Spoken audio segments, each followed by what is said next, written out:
And we have some news coming in at this point in time. Let's take a look at these developments. It's got to do with the visit of External Affairs Minister S. Jaishankar to China, where he's met the Chinese President Xi Jinping. The External Affairs Minister and Xi meet on the sidelines of the SCO. Earlier, the External Affairs Minister had asked China to avoid trade roadblock. India has responded to China's critical mineral curbs. I'm going straight across to Pranay Upadhyay for more details on that story. But before that, listen in to what S. Jaishankar said.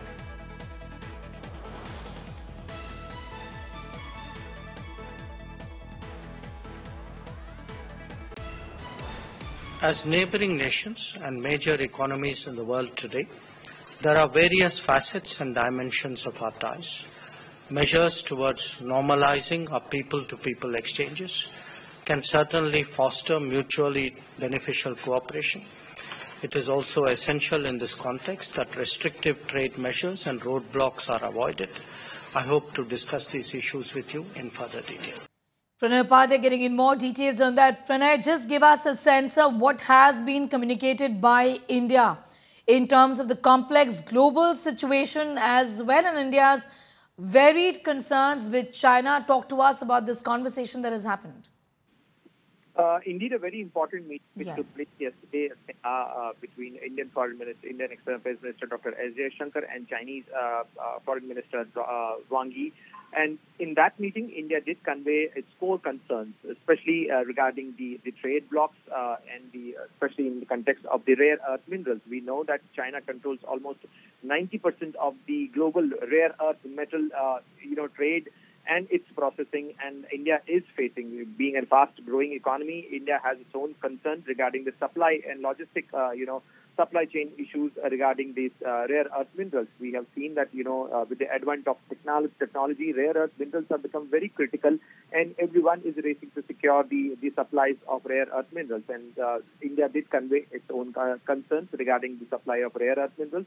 Besides that, the non-supply of the hydrological data was also conveyed to the Chinese side, because post the Galwan incident in 2020, China has stopped sharing the hydrological data. China being an upper riparian state and India being a lower riparian state, India has its own concerns regarding the flow of water in Brahmaputra River.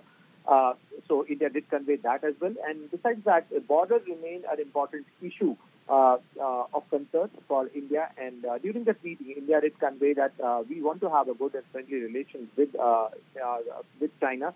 But for that, the peace and tranquility should be maintained on borders. And India did express the expectation that in the upcoming meeting of the special representative level talks, the Chinese foreign minister and special representative of President Xi Jinping, Wang Yi, is expected in India. And in that meeting, India expects forward movement as far as the boundary issue is concerned, as far as the resolution of the boundary, that issue is concerned. So India did express those things as well. But the visuals we are showing right now regarding the meeting of Indian Foreign Minister, Indian External Affairs Minister and the Chinese President Xi Jinping. It's a call-on meeting. It's a courtesy call meeting where the External Affairs Minister met Chinese President Xi Jinping. And in that meeting, he did convey the good wishes and regards on behalf of President of India, Draupadi Murmu, and Prime Minister Narendra Modi.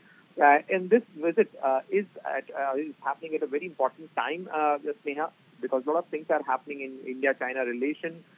We did see some de-escalation in the eastern Ladakh sector, but the complete disengagement and de-escalation is yet to be achieved. And this meeting is considered. This meeting is happening after 5 years because the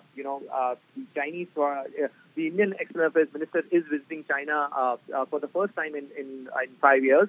And this meeting is also considered as a primer, and his visit is considered as a primer to Prime Minister Narendra Modi's likely visit to China in coming months for the SCO Summit.